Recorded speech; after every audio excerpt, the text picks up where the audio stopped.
Hey guys, how's it going? AJ Siegel here. So yesterday we spoke about directional strategies. We talked about growth strategies in general, whether we're going concentric or we're going to diversify, conglomerates and whatnot.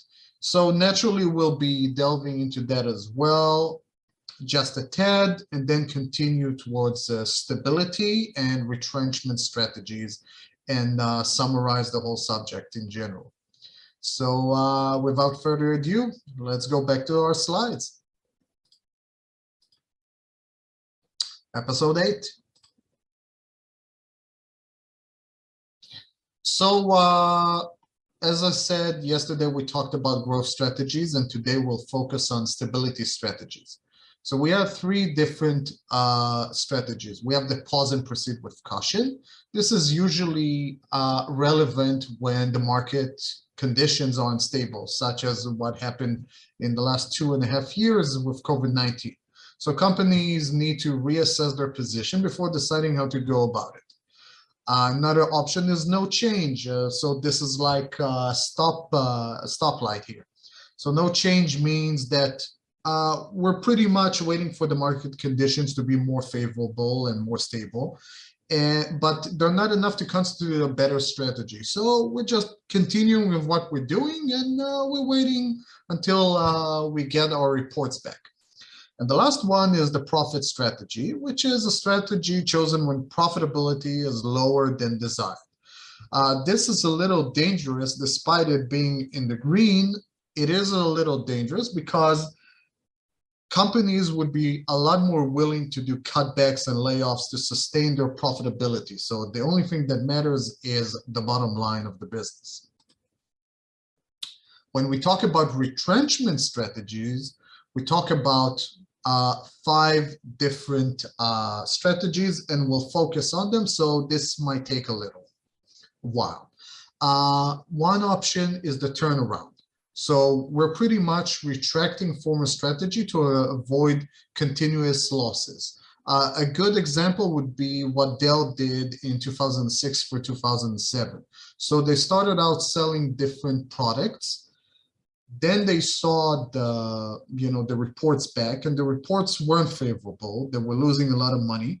Then they decided to just like halt, stop selling, retract, and then close down that division and just not sell anything in it.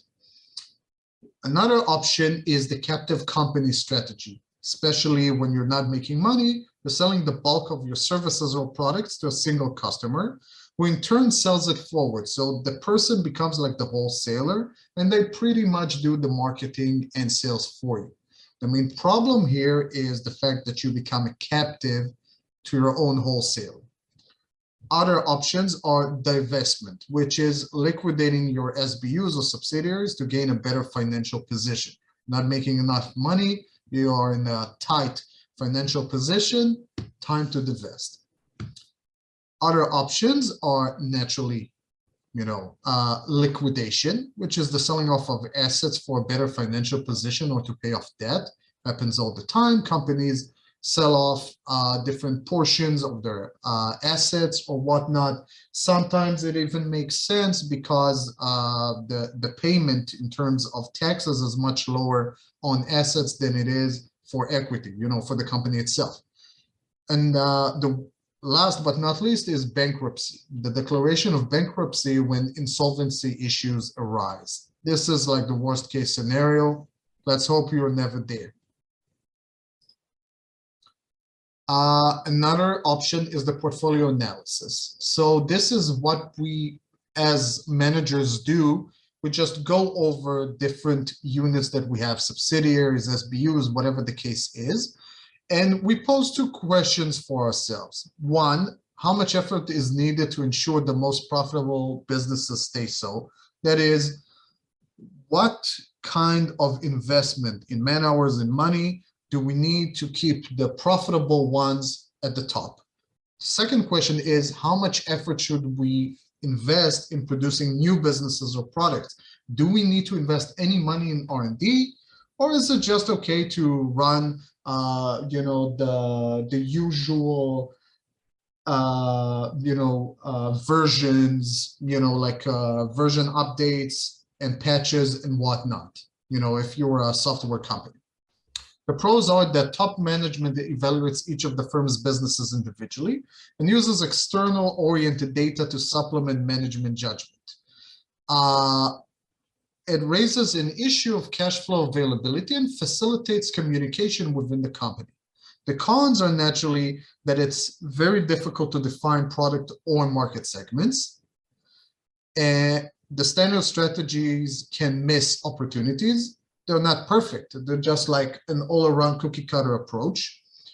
And there is an illusion of scientific rigor. We're not really sure if what we're doing really is what we should be doing. And there are value-laden terms, which means that we might lose out on some money, down the line. The last one is corporate parenting. So yes, portfolio analysis is wonderful, but it's very, very limited. It cannot really help your corporation in deciding which industry the corporation should enter. It can't really decide which synergies would best fit the organization either. But if we use corporate parenting, which is a more diverse option, it is possible to build, SBU value and corporate synergies through resource sharing and development. The main stages are the company should examine each business unit or target a firm for an acquisition in terms of its strategic factor. It could examine each business unit in terms of areas in which performance can be improved, okay? And it should analyze how well the parent corporation fits with the business unit or the target firm. I hope that makes sense. That was a little longer than usual, but it was important that we go over this. Thank you again for your time, and I'll see you guys next week.